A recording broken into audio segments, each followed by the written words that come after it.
What's up, homie? Nata sa Bon, homie. Ubani ko karon para atong suruyon ang ilang resort. Tara.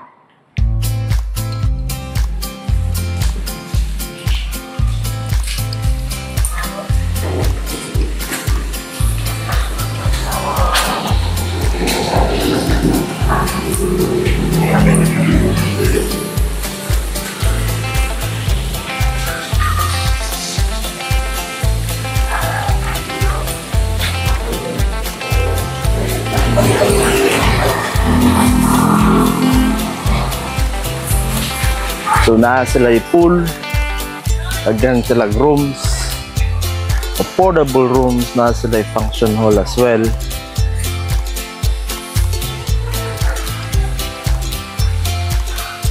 And tinaw nga dagat, fine sand beach.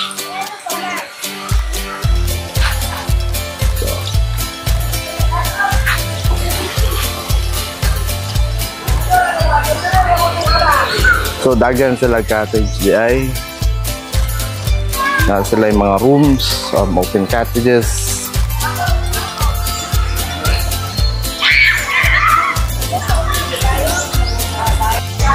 Mao nilang matag kanyang room, gagmay, mapadagko o inaano yung style na room hantod sa cottages. So dili ka malugi. Dagan sila small cottages na pwede ka magdalag tents.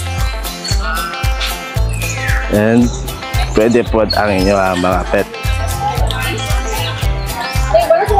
Sila yung banana boat na pwede arkilahan, which is 4,000 per hour. 2.5 ang tunga sa oras. Kung hilig mo mag-volleyball, naara po dere. Kompleto na sila. Inaani ka din dot ang ilahang mga areas and cottages. Kung napod sila yung mga floating cottages ito, kung napod sila yung diving board ito.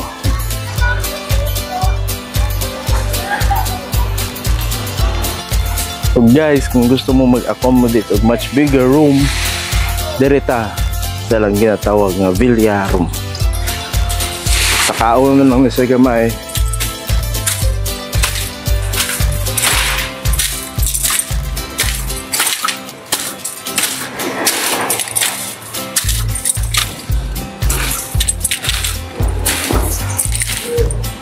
Makita ang pumug nice nga view dari mga bye. So, pwede mo magdalag tent. Still, diri pa lang makita ninyo ang katinaw sa lang tubig.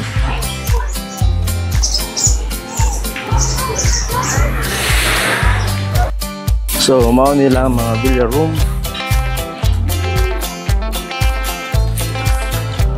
Pwede mag-add og foam if dagan mo. And nasa la view small deck.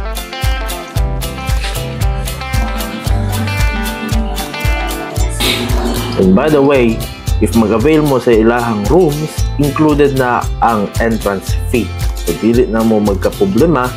Ang rooms nila kay nagsugod sa 2,200, which is a standard room. Nagsunod ang tower room, which is like 2,000 lang. Ang deluxe room is like 2,990. Ang family room, which is 3,500.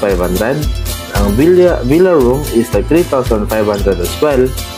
And if dili mo gusto mag-overnight, pwede ra po nato i-avail ang ilang day tour, which is like tag 110 ang adult. Ang bata is tag 90. And ang senior is tag 100. So, mao to ang atong paglaag-laag diri sa Bon, homie. Salamat po sa pagsabay sa ako. And once again, welcome to JTV.